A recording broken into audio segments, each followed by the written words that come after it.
Hello, welcome to Bloomberg Screentime. I'm Ed Ludlow. And I'm Caroline Hyde. From the heart of Hollywood, the perfect place to discuss the future of entertainment. And that future depends on live events, live music, live sports, live comedy. Bloomberg Screentime gathered the business leaders, celebrities, and entrepreneurs defining the next phase of pop culture. Some of the businesses that once seemed stable, like cable and film, are contracting. The smart money is on the immediacy of live events. And that's where we start with Michael Rapino. He's the president and CEO of Live Nation Entertainment.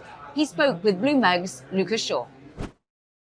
How has what people will pay for changed in the last couple of years, both in terms of sort of genre and venue or setting? And how are you guys responding to that, if at all? Listen, the concert business is a fabulous business to be in. I'm so proud of what we built and what we have to do every day.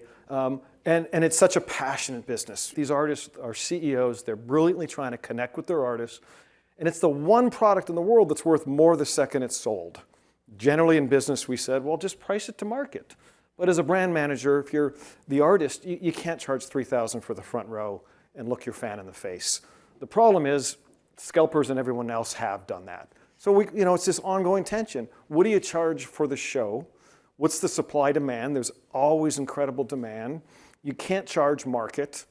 Now, though, the scalper's not on the street corner, that artist gets to look every day on SeatGeek and StubHub and go, oh my God, some scalper's making $4,000 a ticket, and I'm paying all the cost, me and the artist. So it's this ongoing challenge of what do they charge that's right for their business model. 90% of what they're going to make in life is coming from the road, so it's their financial business. But where do they find that line where it's accessible, the fan feels connected to them, they don't feel like they're overgouging, and it's slowly moving up over time, and that creates a lot of the social news and tension that exists in that what is the right price that you can deliver supply demand and keep fans happy. Right. 95% of shows don't sell out. You don't hear about those. Those are priced under $100. Everyone is happy they got a ticket. There's no drama. Unfortunately, those 10 times a year, when you have 10 million people trying to buy 1 million Oasis tickets, there's no nice way to tell 9 million passionate fans, sorry, the store is closed. So that creates lots of tension, and they go online and they see 10 pages of secondary tickets, and they get off. So do they get mad at Ticketmaster that we must have somehow let the scalpers in, gave tickets to the scalper? Yes, absolutely. That's the first place they like to punch. If you had a magic wand, or you were sort of named emperor for the day, and you could change ticketing however you wanted, what would you do? Well, it's a great question. So the first challenge overall, and outside of America, there's really good scalper regulations. Right. So Europe, very different. Europe, most countries other than America. Yeah. But really what them off is, why is there 10 pages of scalpers selling $4,000 tickets? The system must be broken, Rapino. You made me sign up. I'm a fan. I'm willing to pay. You tell me it's sold out, but then how did they get all these tickets? Where did they come from? If I had to change it, yes, I would love regulation on secondary, whether it's capped. We really believe the artist should have better control. It's frustrating with an artist. Capped meaning that you can't resell, that you can only resell at a certain price? Yeah. Yeah. We think you should be able to resell, so the scalpers like to go to regulators and say, oh, I can't give this ticket to my grandmother if you close it. So that's not the problem we're having. The problem is professional bots all around the world. So I just think if you ask me how to fix it, yes, that's the problem. No matter how much we do on our side, it's frustrating for the fan to spend $4,000 when Bruce Springsteen says, you know what, I only want to charge $300 for the front row. But no, the fan isn't getting it for $300. The bot is, and then they're charging $3,000. So the artist is off, because why doesn't he just charge $3,000? Charge market, right? If you really want to fix it, just charge market, and then there's no secondary. Well, the artists aren't going to do that because they're worried about their fans. Right. So if they're going to sacrifice the revenue, which is unheard of for businesses, you shouldn't have a middleman that has nothing invested in the business make any money from it. Yeah. So we would love it regulated in some sense, cap it at 20%. Some people can make a little money. That would be the biggest part that we get the most tension on the on-sale, is that. I want to talk about the business of the WNBA because this is an absolutely fascinating moment to talk about this. Something big is happening. It's undeniable. You've both seen it from different perspectives. Clara, I want to start with you. back in the day, not that long ago, about 2,000 people average showing up. I have the numbers here. Your average attendance this year, I believe I have this right, 12,730. That is higher than the WNBA average of 9,807. What happened? What was the key thing that happened to drive that number to almost 6 times higher? What happened to the New York Liberty? Well, first of all, we saw great numbers last year, and we had already broken a lot of business records last year in terms of viewership and attendance, and even gate receipts, which is obviously what we all want from a business standpoint. Fortunately, that success and all the infrastructure that we had built to support that allowed us to be ready for this year. And this year, it's undeniable that everybody got almost like a significant increase in all of the important metrics. Right. And the key, of course, is to just sustain that growth. Right. When you see these sorts of numbers, when you're no longer playing, how does it make you feel that, you were there, you were doing it, and now the numbers are coming? Little by little, it was the opportunity. Mm-hmm. And I think that's where we saw the skyrocket, and it was honestly franchises being ready for that. Yeah. I mean, it was franchises like New York, franchises like the Las Vegas Aces that were ready with a practice facility, with player experience. And so I think the numbers are reflective to a lot of different things, television, all of that stuff. 2020 and all of the social justice and the bubble and the center stage that we were on during that time. But I think it was also a combination of just franchises being ready to sustain the growth. So Clara, as we think about what happens next, we're Bloomberg after all, we love dollar figures and valuations. How do valuations go from here? How soon do we see a $1 billion women's sports franchise, do you think? Well, I think I'm on record for saying that in 10 years, I think the New York Liberty can be the first $1 billion women's sports franchise. All right, write it down.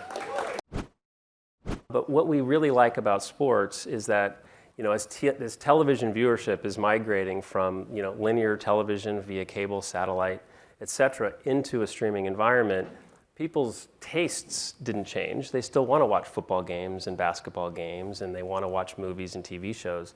And so what we're trying to build is, sort of the next generation of an entertainment service, and not just be solely focused on movies, television, VOD. Are you going to lean ever more into live events? Are they going to be these tentpole moments? Yeah, well, one of the things that I found when I started in a couple weeks before the pandemic, so not that long ago really, is that the company had done a lot of investing, mostly in Europe, on live streaming. If you go back to 2018, 2019, it wasn't obvious that you were going to be able to stream premium sports at scale exclusively anywhere in the world. People would say it would break, it won't work. The fact that the company had made that investment paved the way for us to do a deal with the NFL and then ultimately the NBA. And so I look at that as a pretty big advantage for us that we've got that investment and we're able to do it. I think leagues have come to trust us that we're going to be able to do it in a way that's a great experience for customers and represents their sport really well. So it's definitely something we're going to lean into. Coming up, one of the most powerful moguls in media on the future of TV. We're going to have a great year this year by all the analysts' accounts, and maybe even the best year in the company's history. They're right there. And so why would you not be excited?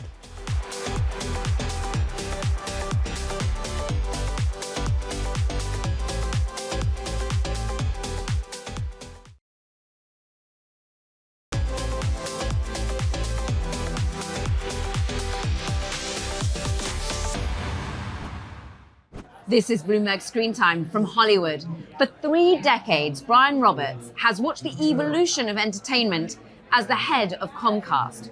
Through innovation, through acquisitions, he's seen revenue drive from below $1 billion to over $122 billion. And that growth includes NBC Universal. It includes live sports like the Olympics, the NBA. Brian Roberts spoke about the future of entertainment with Bloomberg's Lucas Shaw. If you were to go back 10 years and you said, let's design with your perfect knowledge of what the world looks like today, what would be a cool company? you would say, well, I'd like to connect everybody to what we're doing, whether it's in streaming or whether it's in AI or whether it's going to be in, whatever comes next, Zoom calls, working from home.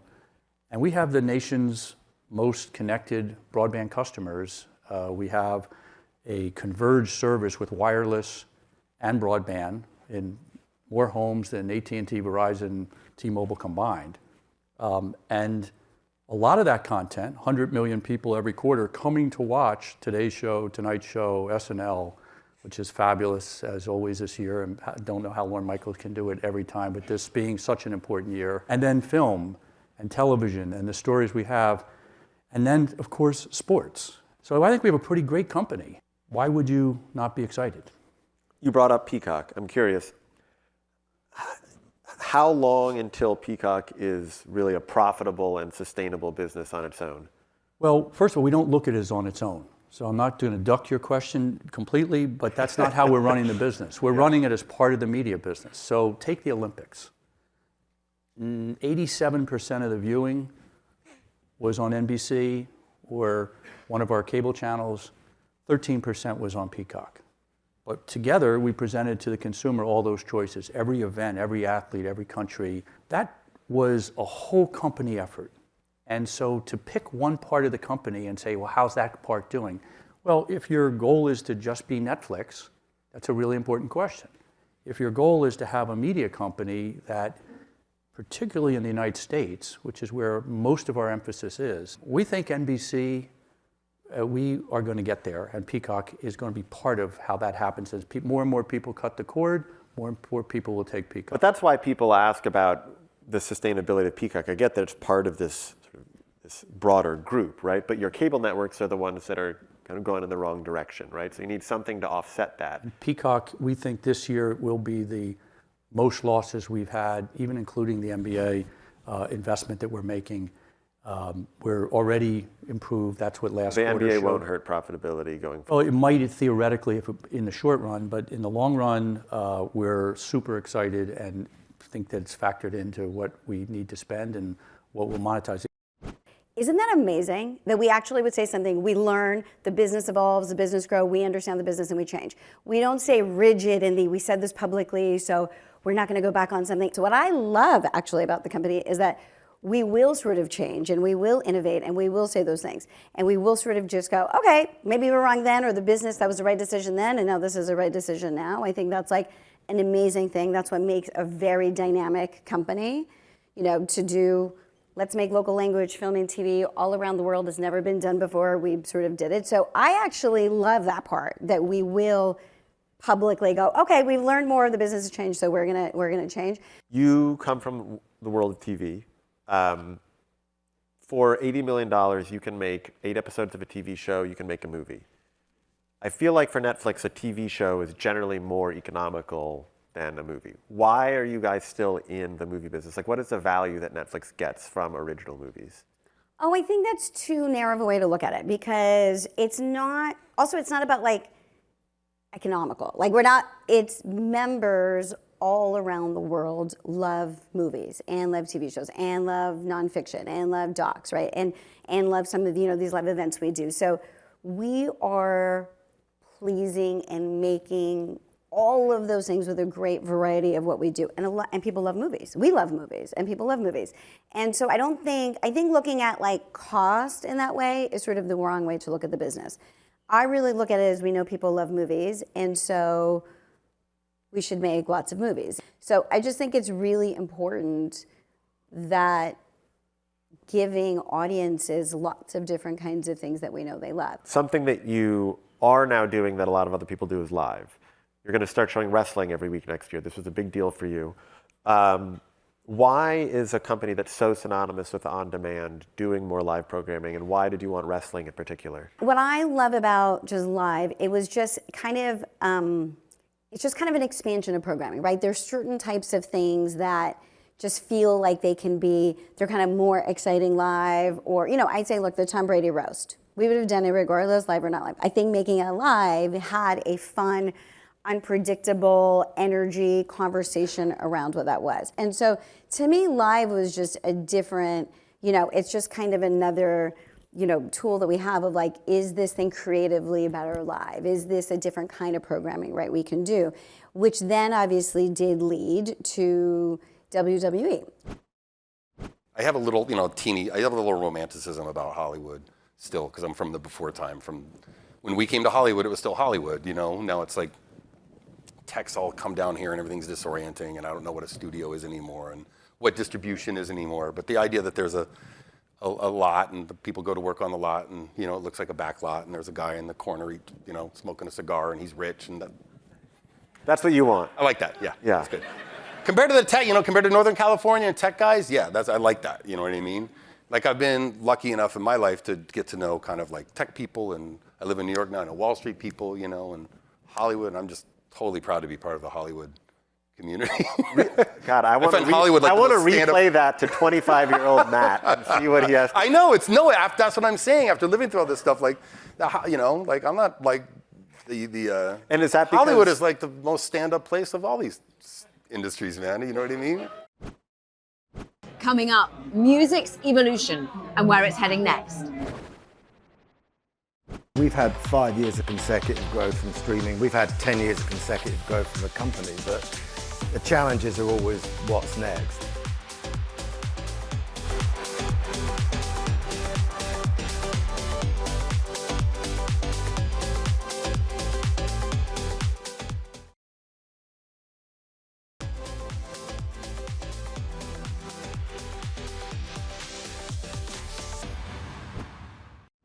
This is Bloomberg Screentime from Hollywood. Record sales keep growing thanks to streaming. But where does the music industry turn to next to maintain that growth? Rob Stringer is the chairman of Sony Music Group. He spoke with Bloomberg's Lucas Shaw.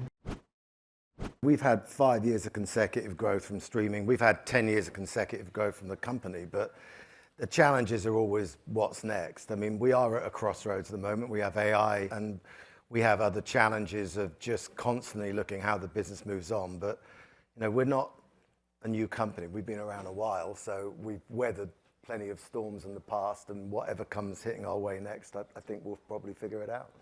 What of those new things do you consider the biggest opportunity or the biggest threat? Well, I think the threat is that the disruption from the next chapter of tech causes something that happens that doesn't, to my mind, benefit the art. I mean, my view of where my background and where I come from was art first, business and tech was involved in that second. So if I look at the next chapter, I care about what happens with the art. The tech, I mean, I've been at the company a long time. I've been through plenty of different chapters of technological innovation, whether it be cassettes or CDs or downloads or streaming or whatever. So I look at it and say, how is it going to affect the art and how is our positioning going to be? Because at the end of the day, I look after a 125-year-old company, really. And to my mind, it's like a modern art museum. And we have amazing paintings from the past in there. And I'm always looking to put brand new paintings in there from future geniuses. And so therefore, I'm always concerned with that. Sometimes the tech bothers me more and sometimes it bothers me less. Is there a tech platform right now that you feel like you'd like to see them pay you considerably more, right? Like you're making plenty from Spotify, I imagine. You know the answer to that. So you're just asking, you already know the answer to that. I'd like several tech platforms to pay me more. Okay, I'll ask more directly. Does TikTok pay you guys enough? I think the debate on that would be, did we start off with TikTok on the right note, and did we allow them to become what they think they are, which is a promotional platform? And we possibly did. They are not a promotional platform. They are a hugely profitable corporation. And we allowed them to be MTV. And we shouldn't have done that. And now we're backpedaling from there. But the truth is we should get paid more by several of our DSP partners. And that's part of my job. It's to make sure that we're paid and in turn the artists are paid. I'm curious, if you were starting a new company today, who is an artist out there, like, if you could just pick one and I'm going to build around you, who would you pick? I think the artist that's is one that you should always bet on and is already a huge star, and you can always bet on because they want it all the time and they do what it takes to be, present and relative all the time, is Taylor Swift. I was actually not thinking you were going to say that, but it's an obvious answer. The fun part about it is everyone, there's a huge opportunity coming with AI, and it's going to change the music industry the same way Pro Tools did. When Pro Tools came along, people said, what is this? We need live instruments. And you realize it's a tool to create more music. And I think AI is going to do the same thing. But there's always going to be a need for both human emotion and human error. When you started your career, right, did you ever think you'd become one of the most in-demand spokespeople for different companies in this country? Yes and no.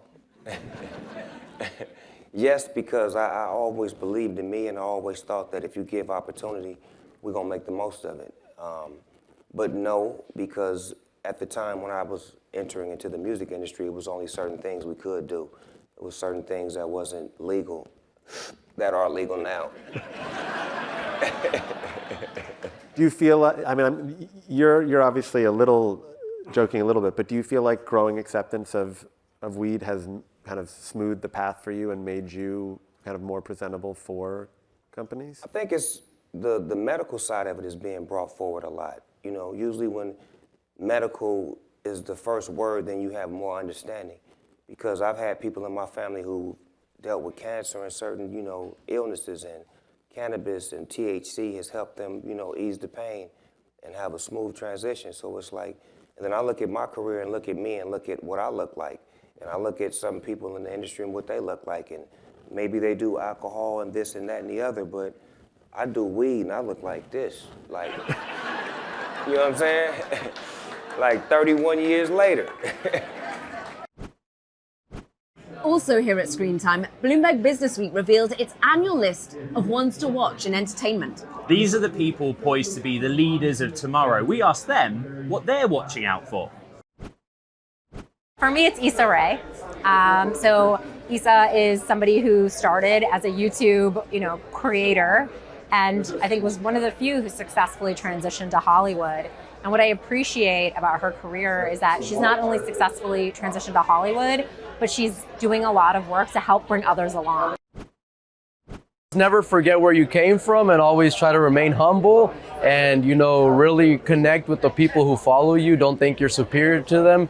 You're one of them and they're one of you. So that's really important, In this town, there's a lot of noise. There's a lot of temptation to try to follow trends or do things like that. I think that, sort of finding your own, North Star and kind of being true to what interests you as an artist, as a creator, as a filmmaker is really important. I think that, making yourself the first audience member is oftentimes the best way to do your best work. And the audience will find you if it's good, hopefully. That's Bloomberg Screentime. For more, go to Bloomberg.com. I'm Caroline Hyde. And I'm Ed Ludlow, and this is Bloomberg.